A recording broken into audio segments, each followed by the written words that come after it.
ये love story अभिषेक नाम के एक लड़के की है जो अपने घर जाने के लिए मुंबई रेलवे स्टेशन पे अपनी ट्रेन आने का इंतज़ार कर रहा था। तो चलिए हम जानते हैं कि अभिषेक की प्रेम कहानी की शुरुआत कैसे हुई। ये कहानी शुरू होती है अभिषेक से। वो अपनी बहन की शादी में जाने के लिए मुंबई रेलवे प्लेटफॉर्म पर अपनी ट्रेन का इंतज़ार कर रहा था कि तभी एक लड़की उसके पास आकर पूछती है, ये मुंबई से हावड़ा जाने वाली ट्रेन कितने बजे तक आएगी? अभिषेक बोला, 8 बजे तक आएगी। वो लड़की फिर वही प्लेटफॉर्म पे बैठ जाती है और ट्रेन के आने का इंतज़ार करने लगती है। थोड़ी देर बाद रात के 8 बज जाते हैं लेकिन ट्रेन नहीं आती है। अभिषेक काउंटर पे जाके पूछता है कि ट्रेन अभी तक क्यों नहीं आई। तो काउंटर वाले अभिषेक को बताते हैं कि घना कोहरा होने के कारण ट्रेन थोड़ी देर से पहुंचेगी। अब अभिषेक उस लड़की के पास जाता है और कहता है कि घना कोहरा होने के कारण ट्रेन थोड़ी देर से आएगी। वैसे आपको जाना कहाँ है? लड़की, मुझे बर्दवान जाना है। अभिषेक, मैं भी कोलकाता जा रहा हूँ अपनी बहन की शादी में। दोनों को ट्रेन आने का इंतज़ार करने लगे। दिसंबर का महीना था और ठंड काफ़ी अधिक थी। अभिषेक ने देखा कि वह लड़की ठंड से खुद को सिकोड़ रही होती है। अभिषेक 2 चाय लेकर उसके पास जाता है और कहता है, ठंड थोड़ी ज़्यादा है, क्या आप चाय पीना पसंद करोगी? लड़की, थैंक यू। अब दोनों कोई चाय पीने लगे। अभिषेक, मेरा नाम अभिषेक है, वैसे आपका नाम क्या है? लड़की, मेरा नाम अंजलि है। अब रात के 11 बज गए लेकिन ट्रेन नहीं आई। अभिषेक ने अंजलि से कहा कि चलो हम वेटिंग हॉल में जाकर बैठते हैं, यहाँ पे ठंड भी बहुत लग रही है। दोनों कोई हॉल में जाकर बैठ जाते हैं। थोड़ी देर बाद अंजलि सो जाती है। अब अभिषेक के आंखें अंजलि को ही देख रही होती हैं। अंजलि की गुलाब की पंखुड़ियों जैसी होठों और उसका मासूम से चेहरे को देखकर अभिषेक के दिल में कुछ होने लगा। अभिषेक ने खुद को संभाला और अंजलि की तरफ से अपनी नज़र हटा ली।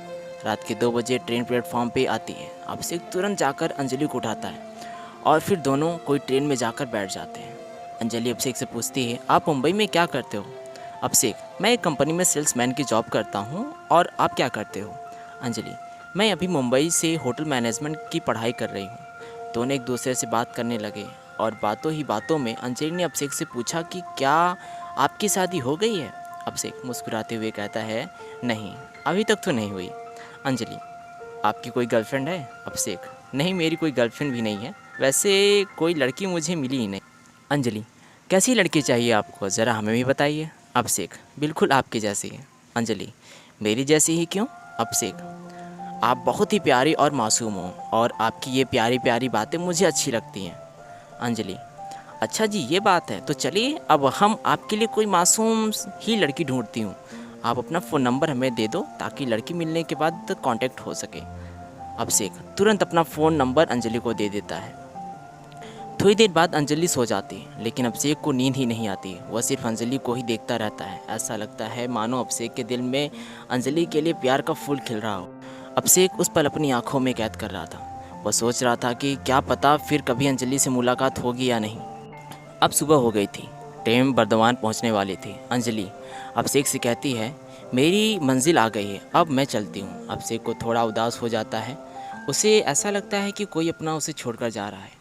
ट्रेन बर्दवान स्टेशन पे रुकती है और अंजलि मुस्कुराते हुए अभिषेक को अलविदा कहती है। अभिषेक ट्रेन की खिड़की से अंजलि की तरफ देखता है। अंजलि भी अभिषेक को आखिरी बार पीछे मुड़कर देखती है। उसके दिल में भी अभिषेक के लिए कुछ फीलिंग्स थी। ट्रेन अब स्टेशन से चल पड़ती है लेकिन अभिषेक अभी भी अंजलि को ही याद कर रहा था।